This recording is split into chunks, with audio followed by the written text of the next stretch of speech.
Israel ने Qatar को निशाना बनाया और उसके बाद एक बार फिर से इस्लामी नाटो की गूंज सुनाई देने लगी।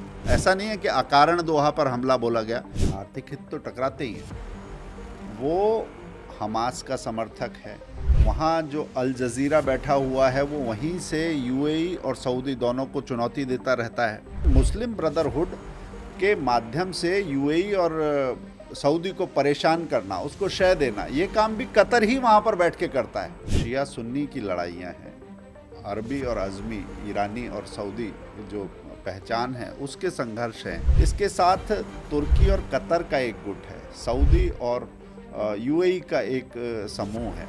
उनमें आपस में भी प्रतिस्पर्धाएं हैं और ये गुट के तौर पर भी आपस में लड़ते हैं। कतर को हवा देने वाले, उसे उड़ाने वाले जो हैं वो भी मुस्लिम देश हैं और कतर के पर कतरने वाले भी मुस्लिम ही हैं। दूसरी चीज़ है कि खलीफा कौन बनेगा, मगर ट्रूशल से ज़्यादा ये क्रूशल स्टेट था औपनिवेशिक हितों के लिए। मुस्लिम कभी एक साथ एक दिशा में नहीं चलते, ना चल सकते हैं, ये उनके लिए ऐतिहासिक तौर पर संभव नहीं है। अमेरिका में पर वास्तव में भरोसा करता हो मुस्लिम जगत, ऐसा बिल्कुल नहीं है। अभी जब ईरान में आग लग रही थी उस समय आसिफ मुनीर कॉफ़ी में फूंक मार रहे थे, व्हाइट हाउस में बैठे हुए थे, तो अब इस्लामिक उम्मा कहाँ गया था? कुरान हमारा संविधान है, नबी हमारे नेता हैं और जिहाद हमारा रास्ता है, मतलब डिफाइंड है बिल्कुल। सऊदी प्रिंस ने वहाँ से बीच में से, दौरे के बीच में से अपना प्लेन वापस मंगा लिया था।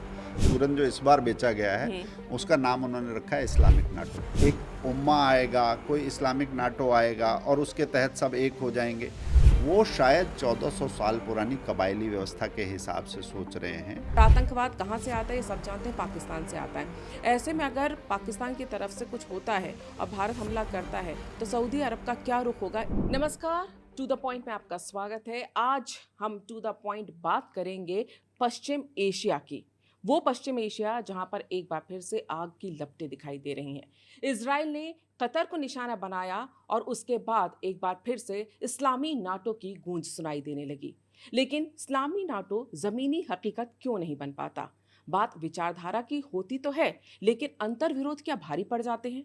साथ ही साथ पाकिस्तान और सऊदी अरब के बीच में जिस तरह का डिफेंस पैक्ट हुआ है वो भारत के लिए चिंताजनक है, या भारत को अब अपनी दूरदर्शिता दिखानी होगी, इसके भारत पर क्या प्रभाव पड़ेंगे? इन सब पर टू द पॉइंट बात करेंगे। हमारे साथ हैं पांचजन्य के संपादक हितेश शंकर जी। हितेश जी, आपका बहुत बहुत स्वागत है। सबसे पहले तो हम यही बात करेंगे जो इस समय पश्चिम एशिया के हालात बने हुए हैं, जिस तरह से इजराइल ने कतर को निशाना बनाया। कतर के लिए काफ़ी ह्यूमिलिएटिंग भी था क्योंकि अमेरिका का बेस था वहाँ पर, 10,000 अमेरिकी वहाँ पर रहते ही रहते हैं और उसको भरोसा था कि इजराइल कुछ भी करेगा लेकिन हमारे ऊपर हमला नहीं करेगा। उसके बाद एक अविश्वास की भावना पूरे पश्चिम एशिया में दिखाई दे रही है, पश्चिम एशिया के देशों में दिखाई दे रही है और इस्लामी नाटो की मांग एक बार फिर से उठी। लेकिन ये मांग उठी, लोग सब आपस में बैठे, सभी देश आपस में मिले, लेकिन ये कागज़ पे बात होती तो है कि चलिए मिलेंगे, लेकिन ये कभी हकीकत नहीं बन पाता। आखिर ऐसा क्यों?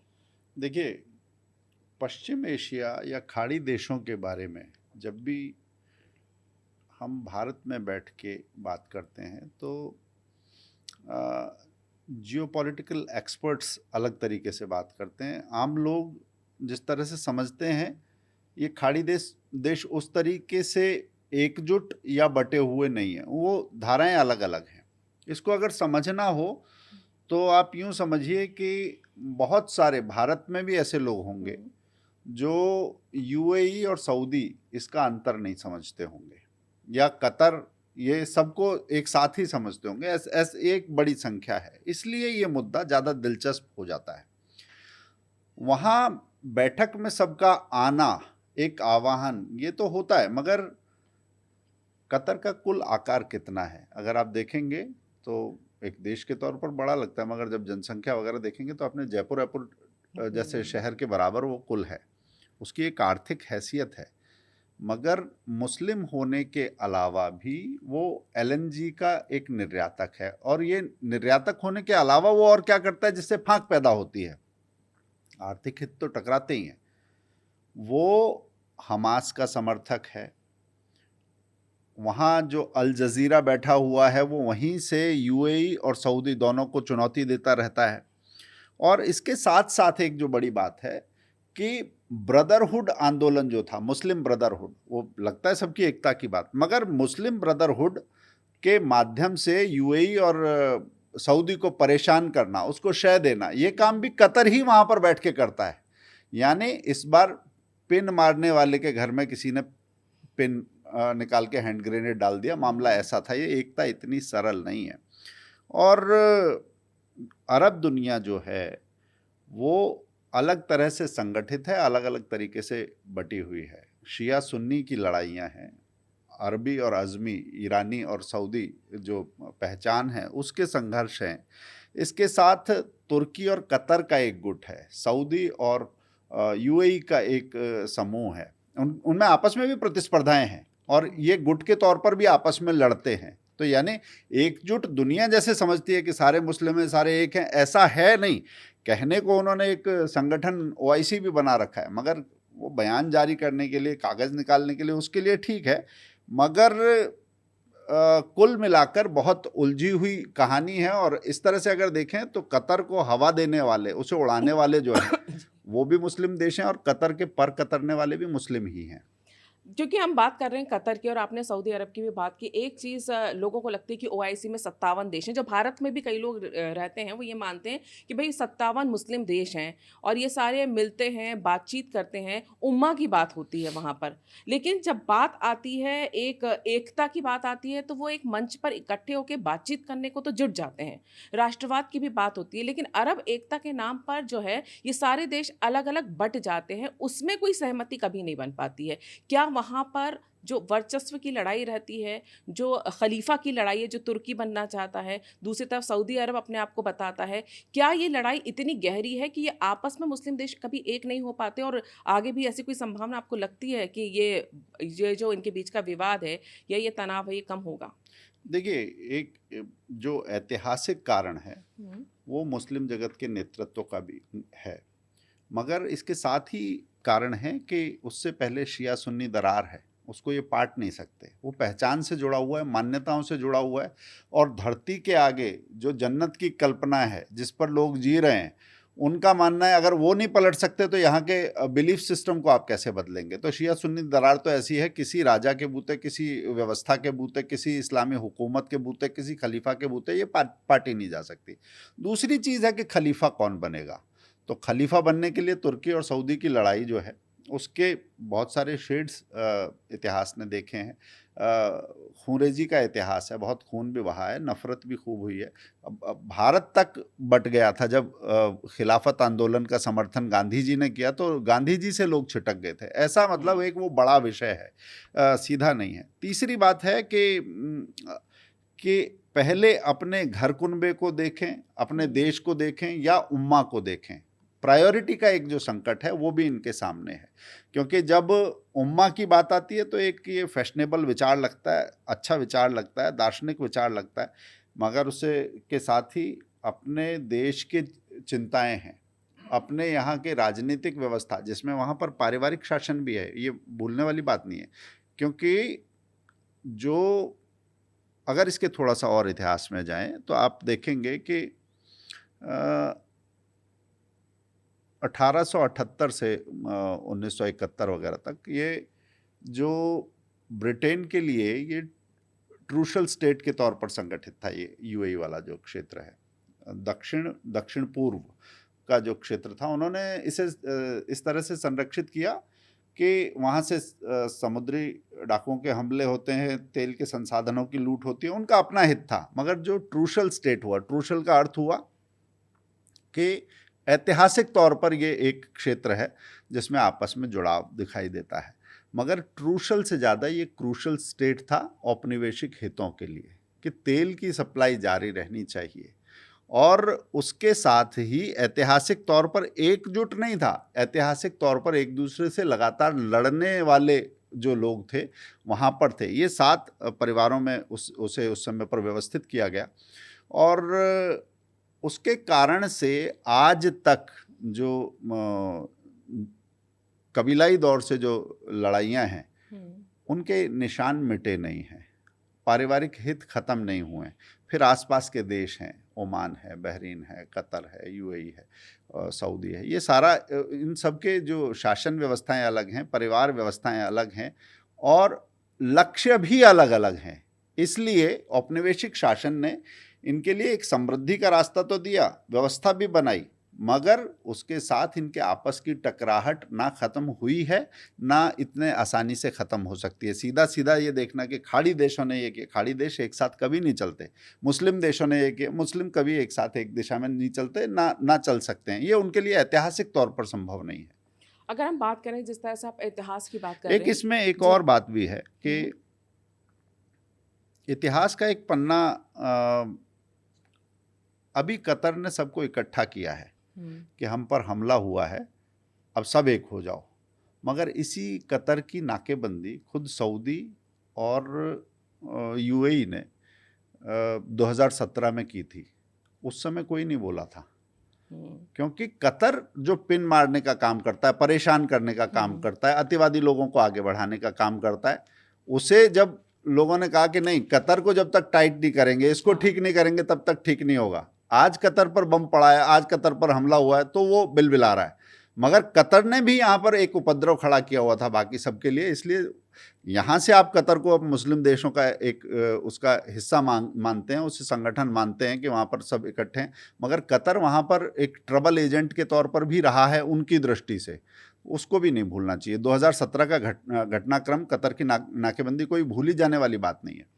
बिल्कुल। और इतिहास की क्योंकि आप बात कर रहे थे, पिछले अगर हम 100-125 साल में देखें तो पश्चिम एशिया के ये जो सारे देश हैं, आप देखेंगे अनरेस्ट हर जगह है। और कहा यही जाता है कि वेस्ट का कहीं ना कहीं इन्वॉल्वमेंट है, जो कि फर्स्ट वर्ल्ड वॉर के बाद जिस तरह से बांटा गया था पश्चिम एशिया के देशों को, उसमें भी एक भूमिका ये रही थी वेस्ट की कि इनमें आपस में वो उम्मा एकता ना हो पाए। क्योंकि जैसा कि आपने बताया कि सुन्नी और शिया हैं, तो कुछ ऐसे देश बांट दिए गए जहाँ पे शिया ज़्यादा थे, सुन्नी कम थे, उनमें ये डेमोग्राफी का ध्यान नहीं रखा गया। जैसे भारत पाकिस्तान में एक लाइन खींच दी गई थी, उसी तरह से वहाँ पर भी लाइनें खींच दी गई और वो एक कॉन्फ्लिक्ट वहाँ पर लगातार चलता रहा है और एक यही वजह है। लेकिन कतर की जब हम बात करते हैं, कतर के लिए जो है ये एक इसलिए बड़ा सदमा भी हो जाता है और बाकी जो पश्चिम एशिया के देश हैं उनके लिए भी, क्योंकि कतर को पूरा भरोसा था अमेरिका के ऊपर। ईरान के साथ जब इजराइल का युद्ध चल रहा था तो ईरान ने वहाँ पर अमेरिकन एयरबेस पे हमला कर दिया, तब कतर को एक सदमा लगा। दूसरा, इजराइल से उसको बिल्कुल भी उम्मीद नहीं थी और उसको पूरा विश्वास था कि अमेरिका उसे बचा लेगा या अमेरिका के रहते हुए इजराइल कभी हमला नहीं करेगा। लेकिन जिस तरह से हमास के लीडर पर टारगेटेड हमला करा और कतर की संप्रभुता पर उन्होंने ये हमला माना, उसके बाद एक अविश्वास थोड़ा अमेरिका पर भी कतर का दिखाई देता है। सिर्फ कतर का नहीं, बाकी सारे जितने भी पश्चिम एशिया के देश हैं उनके ऊपर भी दिखाई देता है। ऐसे में एक और जो डेवलपमेंट हुआ है जो कि भारत में भी बहुत चर्चा का विषय है, वो है सऊदी अरब और पाकिस्तान के बीच में जो डिफेंस पैक्ट हुआ है, उस पर सबकी नज़र है। क्योंकि सऊदी के जिस तरह के रिश्ते भारत के साथ रणनीतिक और आर्थिक इन दिनों चल रहे हैं वो बहुत अच्छे माने जा रहे हैं। ऐसे में पाकिस्तान के साथ ये डिफेंस पैक्ट करना कि अगर किसी भी देश पे कोई दोनों हमला मुद्दे है, अलग अलग हैं, जी, एक एक करके इन्हें ले बिल्कुल लेते हैं। इनको हम एक एक करके लेते हैं क्योंकि ये अपने आप में एक बड़ी खबर है और देश में चर्चा का भी विषय है। पहली बात तो ये है कि कतर अमेरिका पर कितना भरोसा करता है। मैं एक बहुत सरल तरीके से इसे बताने का प्रयास करता हूँ कि अमेरिका में पर वास्तव में भरोसा करता हो मुस्लिम जगत, ऐसा बिल्कुल नहीं है।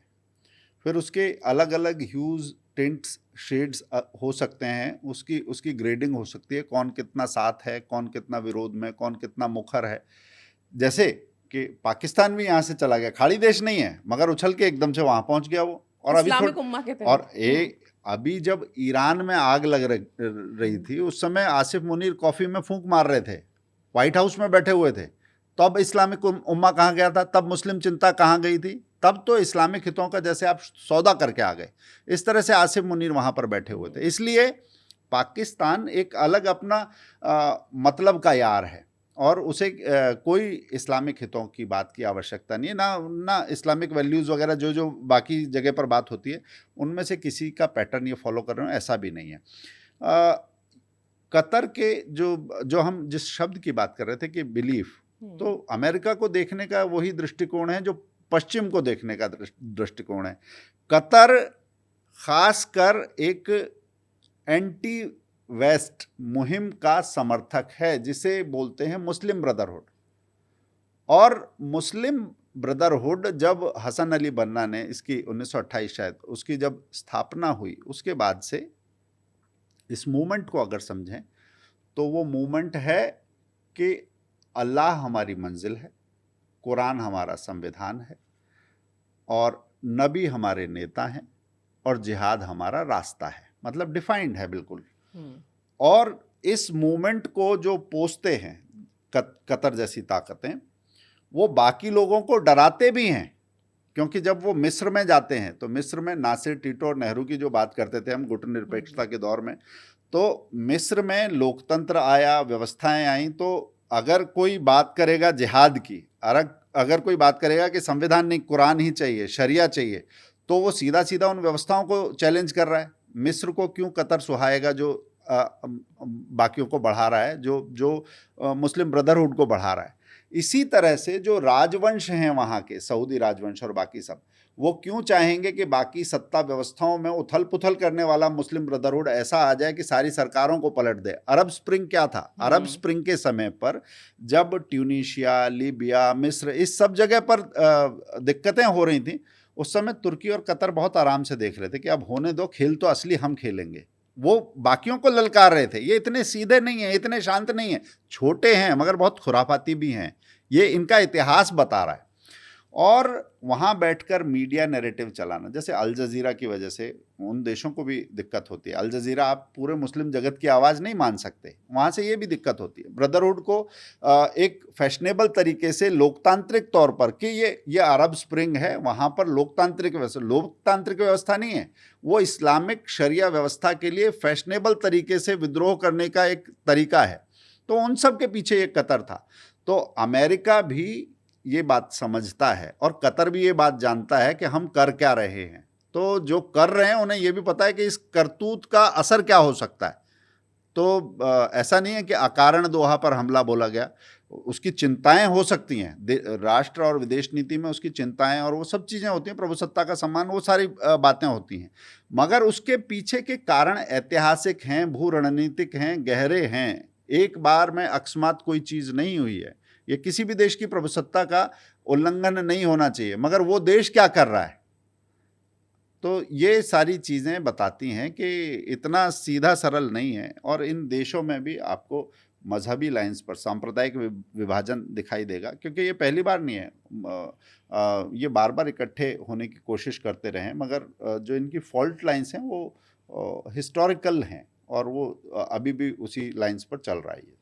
क्योंकि आपने जिस तरह से बताया कि कतर ये इकट्ठा होने की कोशिश करते हैं, आपको याद होगा कुछ समय पहले पाकिस्तान, तुर्की, मलेशिया ये सब मिलकर अलग से एक कॉकस बनाने लग गए थे, जिसके बाद सऊदी अरब वगैरह वो भी चौकन्ने हुए थे। बात ये उम्मा की करते हुए इन्हीं 57 देशों में अगर आपस में देखें तो कहीं हाँ, न आपने कहीं पाकिस्तान वाला भी जो बात कही है वो भी दिलचस्प है कि उम्मा की बात करना, सैन्य समझौतों के लिए जाना, इस सब को कैसे देखा जाना, ये भी एक अपने आप में दिलचस्प एंगल इसका है। क्योंकि आप उस क्षेत्र के हिस्से नहीं हो और आप जिस व्यवस्था के हिस्से की बात करते हो, आप उससे उल्टे काम भी करते हो। अभी थोड़े समय पहले आप अमेरिका में थे, तो उसको भी समझना मुझे लगता है महत्वपूर्ण है। और आपने जिस तरह से बोला कि पाकिस्तान गल्फ कंट्री नहीं है, लेकिन हर जगह दौड़ के पहुंचने में गल्फ कंट्रीज़ के जो उम्मा वाले मामले में ये दौड़ के पहुंचता है।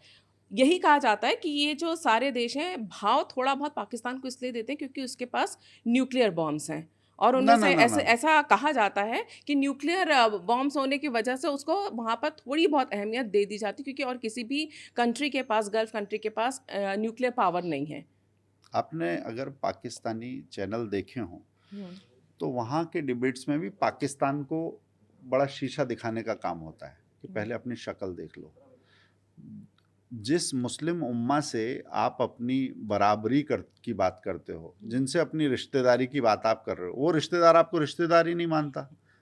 पाकिस्तानी डिबेट्स में बात होती है, आप आर्थिक ताकत में आपके पास है नहीं, आप बार बार जब भी कोई दिक्कत होती है तो बड़े मीम्स चलते हैं। दिक्कत ये आती है कि छोटा सा भी फंड है, उसके बदले में पाकिस्तान वहाँ जाके इमदाद लेकर आता है। यहाँ पर्यावरणीय चिंताएं आई कि अपने यहाँ पर इंडेंजर्ड बर्ड्स थे, कुछ संरक्षित पक्षी थे, उनके शिकार के लिए शहजादों को बुलाना, अमीरों को बुलाना कि आप यहाँ पर ये करो, बदले में हमें दान दो। तो पाकिस्तान की हैसियत बराबर खड़े होने की नहीं है। और इस तरह के भी विषय आए हैं कि अगर बराबरी की बात होती, वो आपको मानते, तो वहाँ पर प्रॉपर्टी में आप दिखाई देते, जैसे आप लंदन में दिखाई देते हो, यूरोप में दिखाई देते हो। आपकी गोरी बीवियाँ हैं, आपके पास सऊदी बीवियाँ हैं क्या? आपके लोगों से रिश्तेदारी करते हैं, वो आपको गिनते नहीं हैं। हीनता के भाव से पाकिस्तान भरा हुआ है। उसके साथ एक आर्थिक संकट पाकिस्तान के सामने हमेशा रहता है। आप याद कीजिए कि जिस समय इमरान खान का दौरा था, वो शायद अमेरिका या कहाँ गए थे, तो उधार मांग के सऊदी प्रिंस से प्लेन लेकर चले गए थे, और इस बीच में एक बयान जारी कर दिया, तो सऊदी प्रिंस ने वहाँ से बीच में से, दौरे के बीच में से अपना प्लेन वापस मंगा लिया था। तो साथ खड़े होकर फोटो खिंचा लेना शादी में जो होता है रिश्तेदारियों में, वैसा ही है, मगर रिश्तेदारियां बराबरी में ही चलती हैं। उस दौरे में वो बिना चप्पल के भी दिखाई दिया था, नहीं, आपको याद होगा? वो सारा तस्बीह की माला थी, और वो बाकी सारी चीजें भी थी। मगर ये जो है कि आंतरिक तौर पर पाकिस्तान भी जानता है कि हमारी हैसियत क्या है, और दम बड़ा भरता है। दम है नहीं, मगर दम बड़ा भरना, जैसे कि हम आपके साथ हर संकट में खड़े रहेंगे। ये पहली बार नहीं है, खाड़ी युद्ध हो रहा था 1991 में। आप पूरे देश में, भारत में तो केबल टीवी उसी समय आया, स्कड मिसाइल चल रही हैं, पैट्रियट मिसाइल चल रही हैं, इराक की और अमेरिका के बीच में जो लड़ाई हो रही है, उस सब के बीच में पाकिस्तानी सैनिक भी दौड़ कर गए थे यहाँ पर सऊदी अरब में, मगर वो ऑर्नामेंटल गार्ड्स ही थे, क्योंकि वो खड़े हो गए थे। लड़ाई किसने लड़ी? अमेरिकियों ने ही लड़ी, प्रतिष्ठानों की और बाकी सुरक्षा की जो लड़ाई थी। पाकिस्तानियों ने ना उसमें कोई भाग लिया, ना कोई उसमें बलिदान हुआ हो, शहीद हुआ हो, तो उन्हें बताना चाहिए कि हमने आपके लिए खून बहाया। ऐसा कुछ उनका इतिहास नहीं रहा है। तो खाड़ी युद्ध है। फिर एक और महत्वपूर्ण बात है कि इस क्षेत्र के बहुत सारे देश हैं जो अपनी रक्षा के लिए अमेरिका और इज़राइल और उनकी व्यवस्थाओं पर डिपेंडेंट हैं, उस पर निर्भर हैं। इसलिए भी ऐसा नहीं है कि अमेरिका आपका बिल्कुल दुश्मन हो जाएगा। और जो हम बात कर रहे थे कि अमेरिका को देखने के नज़रिए की, अमेरिका पश्चिम में है। पश्चिम को जब आप एंटी वेस्ट के नज़रिए से देखते हैं, तो बात कितनी ख़तरनाक हो जाती है। जिस मुस्लिम ब्रदरहुड ने यूएई और सऊदी को परेशान किया, और सीधा सीधा यही था कि एंटी वेस्ट है और उसके कारण ये दिक्कत थी। तो अफ्रीका में भी एक ऐसा संगठन है, बोको हराम है।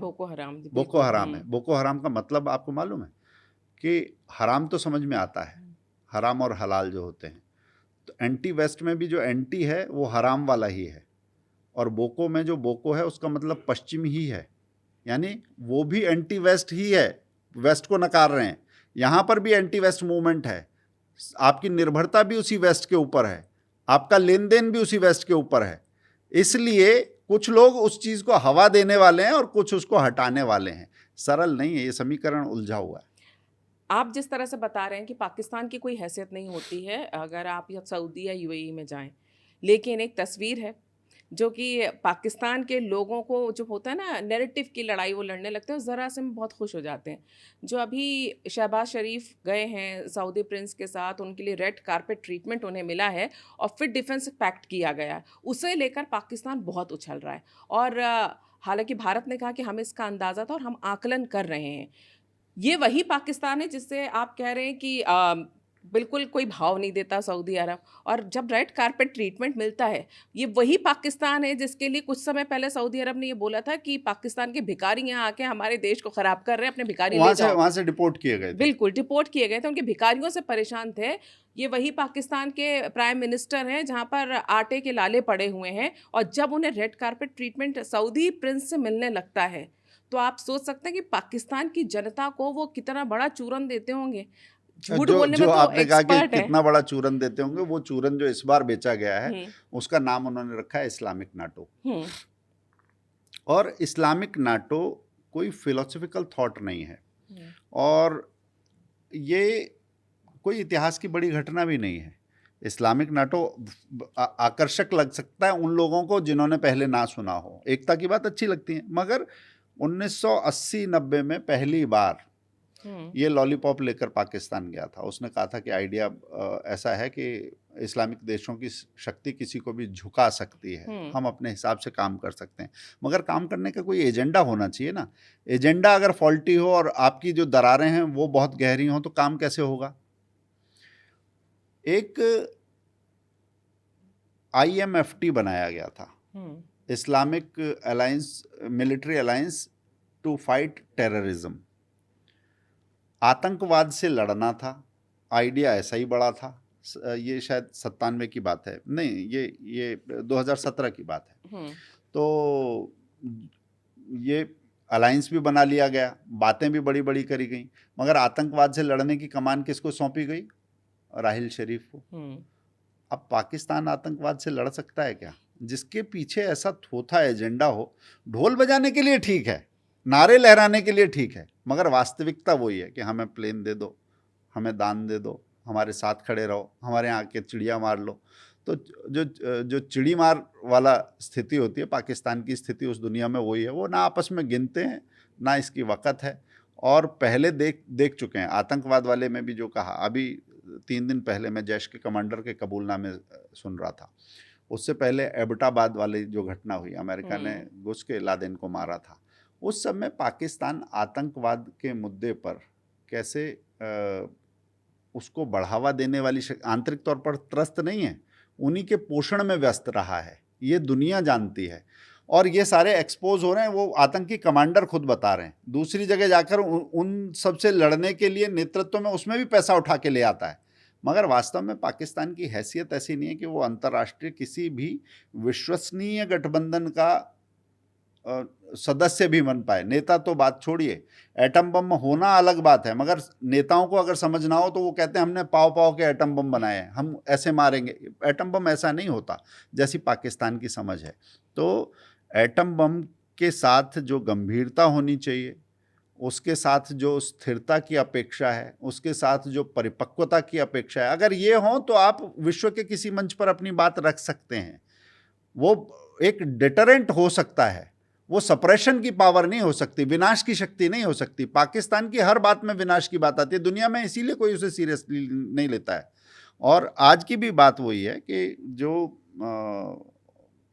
वेस्ट एशिया की जो लाइंस हैं उसमें पाकिस्तान फिट भी नहीं होता, और उनकी एकता भी किसी एक खांचे में इसलिए नहीं गिनी जा सकती। तो फिर सऊदी और पाकिस्तान ने जो डिफेंस पैक्ट किया है, इसको जियोपॉलिटिकली या डिप्लोमेसी के हिसाब से कैसे देखेंगे? इसमें बहुत ज़्यादा नहीं, बहुत सारे पर्चे और चीज़ें जारी की जाती हैं, प्रेस रिलीज। फोटो ऑप्स में फोटो ऑप लिखा रहता है, तो फोटो अपॉर्चुनिटी है, कहने की बात है, मगर जो शेष विश्व के साथ सऊदी के जो संबंध हैं वो भी पाकिस्तान की नियति तय कर देते हैं। पाकिस्तान की अविश्वसनीयता और इस रीजन में संसाधनों का छींचते जाना, तेल कम हो रहा है। एक समय पर सऊदी, जैसे हम देखते थे कि वहाबी आंदोलन के पीछे सऊदी पैसा रहता था, मगर वो एक बात समझ में आई प्रिंस सुल्तान को कि नहीं, अभी हमें लाइन बदलनी होगी। वहाँ महिलाओं के लिए नियम बदले गए, बाकी अन्य समुदायों के लिए नियम बदले गए, अन्य मान्यताओं के लिए थोड़ा लचीला रुख, यूए के मुकाबले थोड़ा अभी भी सख्ती वहाँ पर है। मगर ये जो परिवर्तन आया है, ऑयल से वो लोग रियल एस्टेट पर भी शिफ्ट हुए हैं, ये सारा वैसे संभव नहीं था। इस बदलती हुई दुनिया में समीकरण तो बहुत सारे दिखाने पड़ते हैं, तो फोटो ऑप है, उससे ज़्यादा कुछ नहीं। भारत की बात करें, क्योंकि ये चर्चा की जा रही है कि जिस तरह से अभी हमने ऑपरेशन सिंदूर किया था, पाकिस्तान की क्या हालत हुई ये सब ने देखी। लेकिन ऐसे में जब सऊदी ये पैक्ट करता है उसके साथ कि अगर हम दोनों में से किसी भी देश पे कोई हमला हुआ तो एक दूसरे पे हमला माना जाएगा, जो बाहर खबरें आई हैं इस पैक्ट के बारे में। सऊदी के बारे में ये कहा जाता है कि चलो इजराइल ने जिस तरह से कतर पे हमला किया उसके बाद जो देश डरे हुए हैं, तो उन्होंने एक एकता के लिए ये पैक्ट किया होगा। लेकिन भारत के लिहाज से देखा जाए कि पाकिस्तान को क्या इससे ये हवा मिल सकती है कि अब भारत अगर इस तरह की कोई कार्रवाई करता है, क्योंकि ज़ीरो टॉलरेंस की नीति भारत की चल रही है आतंकवाद को लेकर, और आतंकवाद कहाँ से आता है ये सब जानते हैं, पाकिस्तान से आता है। ऐसे में अगर पाकिस्तान की तरफ से कुछ होता है और भारत हमला करता है तो सऊदी अरब का क्या रुख होगा, इसको लेकर लोगों को कई सवाल उनके मन में उठते हैं कि इस परिस्थिति में सऊदी अरब क्या करेगा। देखिए, भारत की विदेश नीति किसी एक क्षणिक घटना पर आधारित नहीं है। किसी एक फोटो पर नहीं है, सिर्फ हाथ मिलाने तक नहीं है। उसका इम्पैक्ट इतना गहरा है कि ट्रंप अगर बिदक भी जाते हैं तो वापस पलट के कहते हैं कि नहीं, हमारे संबंध सही होंगे, हमारी मित्रता है और हम चीज़ों को ठीक कर लेंगे। कौन कह रहा है? दुनिया का सबसे बड़ा देश, उसका जो प्रमुख है वो भी पुनर्विचार करता है। ऐसा क्यों है? क्योंकि भारत की जो नीतियां हैं उसमें गंभीरता भी है और सातत्य भी है, मतलब कंटिन्यूटी भी है, वो उसी तरह से रही हैं। 2020 में पश्चिम एशिया में एक बहुत महत्वपूर्ण समझौता हुआ और वो बिल्कुल लोगों को लग रहा था कि ये तो दो ध्रुव एक साथ आ ही नहीं सकते, यूएई और इजराइल के बीच में अब्राहम पैक्ट जो हुआ। और आप ये देखिए कि बिल्कुल विपरीत ध्रुव मिल रहे थे और इन दोनों के साथ ही भारत के अच्छे संबंध हैं। यानी भारत भी यूनिपोलर वर्ल्ड, एक ध्रुवीय विश्व व्यवस्था का ना तो संपोषक है ना किसी एक के साथ खड़ा होता है। वो कतर से एलएनजी भी लेता है, वो सऊदी में जाकर वहाँ पर अपनी बात भी करता है। जब अक्षरधाम मंदिर बनता है पश्चिम एशिया में तो भारतीय प्रधानमंत्री को निमंत्रण मिलता है, भारत के लोग भी जाते हैं। तो वेस्ट एशिया जैसे बदल रहा है, समीकरण उसको नए समय के लिए तैयार कर रहे हैं। तो पुरानी जो मुझे कहना चाहिए कि जो आयरन फ्रेम में जो लोग सोचते हैं विश्व व्यवस्थाओं को, उन्हें बदलना पड़ेगा, क्योंकि भू राजनीति के फ्रेम अलग होते हैं। जो समझ रहे हैं कि कोई एक उम्मा आएगा, कोई इस्लामिक नाटो आएगा और उसके तहत सब एक हो जाएंगे, वो शायद 1400 साल पुरानी कबायली व्यवस्था के हिसाब से सोच रहे हैं। और ये कोई ऐसा अम्ब्रेला थॉट या कोई ऐसी चीज़ नहीं है कि एक छत के नीचे सब आ जाएंगे। अगर ये एक छत है तो इस छत में बहुत सारी दरारें हैं, ये छत गिर सकती है, ये नीचे रहने वालों को पता है, क्योंकि उन्हें वो दरारें दिखाई दे रही हैं। इसलिए सऊदी इजराइल से हाथ मिलाता है, इसलिए वो अमेरिका का जो वेस्ट एशिया के अलग अलग देश हैं वहाँ पर अमेरिका में इन्वेस्टमेंट भी करते हैं। उनसे डिफेंस सिस्टम भी चाहिए, भारत का सहयोग भी चाहिए, बड़े बाजार भी चाहिए, इन्वेस्टमेंट भी चाहिए। ये दरारें बहुत गहरी हैं, ये कोई एक छत नहीं है, ये कोई अम्ब्रेला सिस्टम नहीं है। और ऐतिहासिक तौर पर सिद्ध है कि एक साथ नहीं रह सकते, उनकी आवश्यकताएं अलग हैं। और उन आवश्यकताओं के ऊपर जो जियोपॉलिटिकल रिक्वायरमेंट्स हैं, आपकी राजनीतिक समीकरण है और जियो इकोनॉमिक सिचुएशंस हैं, आपकी आर्थिक समीकरण है, कहीं आपका निवेश है और कहीं आपको निवेश की आवश्यकता है, सेक्टर स्विच करना है आपको। उसके साथ में जियो पॉलिटिकल और जियो इकोनॉमिक के अलावा आपकी कल्चरल फॉल्ट लाइंस भी आपको बताती हैं कि कहाँ पर आप चाह कर भी एक सीमा से आगे नहीं बढ़ सकते। ये सारे जो डायमेंशंस हैं, ये पश्चिम एशिया को अलग प्रकार से जटिल तो बनाते हैं, मगर ऐसा नहीं है कि कोई बहुत सिंप्लीफाइड वे में बोले आज सारे एक साथ आ जाओ, कल तक एक सारे लड़ रहे हैं, आज सारे एक साथ होके हल्ला बोलो, ऐसा नहीं होता है। तो उसे 1400 साल पुराने फ्रेम से देखना एकता के तौर, मुझे नहीं लगता कि ये किसी के दिल का ख्याल हो सकता है। ज़मीनी वास्तविकता ऐसी नहीं है। कमाल की बात यह है कि सऊदी अरब का आपने बताया कि इजराइल के साथ उनका जो समझौता हुआ था, इजराइल की डायरेक्ट जिनसे लड़ाई है, चाहे वो सीरिया हो, जॉर्डन हो, चाहे वो मिस्र हो, सब इजराइल को एक देश मानते हैं। पाकिस्तान बेगानी शादी में अब्दुल्ला दीवाना, उसके अकेले के पासपोर्ट में ये लिखा हुआ है कि ये पासपोर्ट इजराइल में मान्यता नहीं देता है वो इजराइल को, और वही सऊदी अरब के साथ वो जाके खड़ा हो जाता है। पाकिस्तान का स्टैंड इजराइल को लेकर भी कभी क्लियर नहीं रहा है। देखिए कि पाकिस्तान किसी लोकतांत्रिक व्यवस्था से नहीं चलता, किसी निर्वाचित व्यवस्था से नहीं चलता। कुछ कुनबे हैं जो बारी बारी से आते हैं, मगर वो कुनबे भी सेना की मर्जी से आते हैं। तो वो एक अलग तरह की व्यवस्था है। वो अपने लोगों को एक अफीम चटाता रहता है इस्लाम के नाम की, उनको वो मदहोश रखना चाहता है, उसी गरीबी और तंगहाली में रखना चाहता है। इसके साथ साथ पाकिस्तान के सेना के जनरल, पाकिस्तान के नेता हर बार भ्रष्टाचार के आरोप लगते हैं, लोगों को फांसी पर भी चढ़ाया गया है। अपना इन्वेस्टमेंट बाहर है, वो चाहे सीपैक के समय पर करते रहे हों, चाहे पश्चिम में करते रहे हों। इसलिए पाकिस्तान जो बोल रहा है वो लोगों को मुगालते में, भ्रम में रखने के लिए बोल रहा है, ये भी समझना चाहिए। पाकिस्तान के कहने से इस्लामिक विश्व की वास्तविकता सामने नहीं आती। जो कल तक सऊदी की चिलम भर रहा था, अभी थोड़े दिन पहले तुर्की के साथ जाके खड़ा हो गया था, जो आपस में दुश्मन थे, अब जाके फिर से इधर आ गए। एक बार इधर कूदेंगे, दूसरी बार दूसरे के आंगन में जाके नाच करेंगे, नाचेंगे तो थोड़े पैसे मिलेंगे। यही पाकिस्तान का खेल है। और पश्चिम एशिया की जो वास्तविकता है वो इससे अधिक गंभीरता की मांग करती है। और अभी जो दोहा में, कतर में सब एक साथ आए, बयान जारी करना एक बात हो सकती है, मगर जो ऐतिहासिक विखंडन है, जो आपस में मतभेद हैं, वो ऐसे हैं कि उसे कोई पॉलिटिक्स, कोई इकोनॉमिक्स, कोई सोशल साइंटिस्ट उसको पाट नहीं सकता। इसलिए मैं इसे एक ऐसा चित्र मानता हूं जिसमें पूरे रंग भरना संभव नहीं है। अगर मुस्लिम जगत में कल को कोई एक नया ध्रुवीकरण होता है तो भारत की जो विदेश नीति है वो कितनी टिकाऊ होगी, और क्या भारत वाकई में कोई संतुलन साध पाएगा इन सबको लेके? क्योंकि एक तरफ तो इजराइल है जो मित्र है, दूसरी तरफ ये सारे खाड़ी देश जिनके साथ अभी भारत के संबंध काफ़ी अच्छे चल रहे हैं, तो ऐसे में क्या हो सकता है? भारत बिल्कुल संबंध साध पाएगा, और उसका कारण सबसे बड़ा क्या है कि लट्टू एक कील पर नाचता है। ऐसे बहुत सारे देश होंगे जिनकी कील, किसी की सिर्फ अमेरिका होगी, जिसकी सिर्फ इजराइल होगी। भारत के साथ ऐसा नहीं है। भारत की व्यवस्था बहुत सारे स्तंभों पर टिकी हुई है और एक भरोसे के साथ भारत चलता है। वो यूनिपोलर व्यवस्था के सहारे भारत की काम, भारत के पास बड़ा सबसे बड़ा बाजार है, भारत के पास सबसे ज़्यादा स्टार्टअप्स हैं, भारत शोध की दिशा में डाइवर्सिफाई कर रहा है, अलग अलग तरीके के शोध हैं।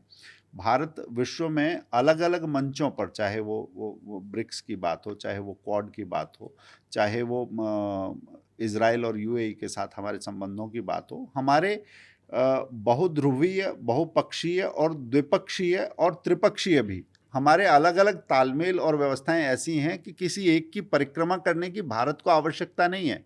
और उसके साथ ही हमारी नीति का उद्देश्य सिर्फ अपना फायदा नहीं है, औरों के लिए भी सोचते हैं। ये भी दुनिया ने देखा है।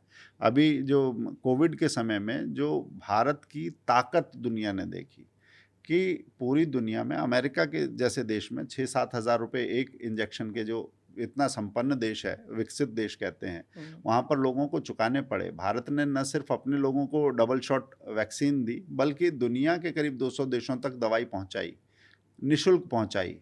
तो ये जो देश की शक्ति है, और लगातार किसी का बुरा सोचे बिना खुद को मजबूत बनाना, ये भारत को बाकी सबसे अलग बनाता है।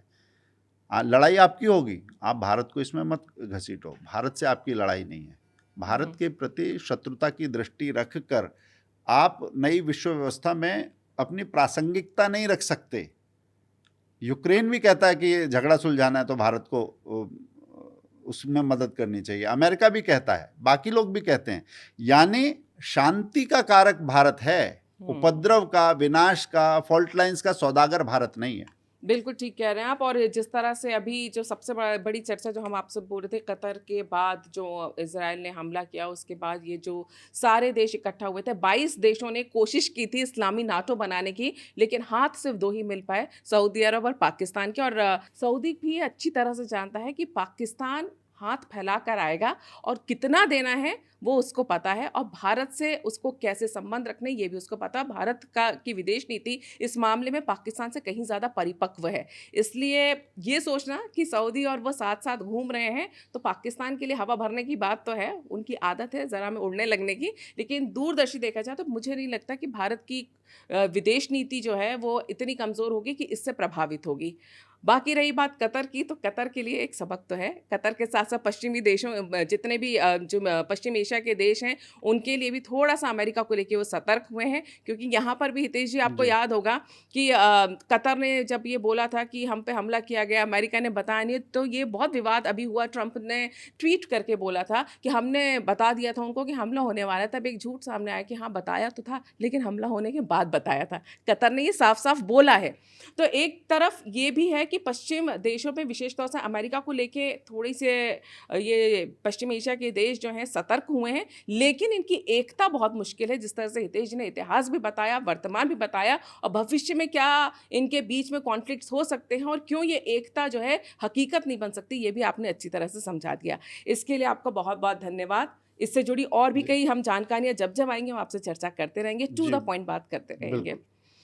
अगर आपको वीडियो पसंद आया तो इसे लाइक करें, शेयर करें और हमारे इस चैनल को सब्सक्राइब जरूर करें। नमस्कार।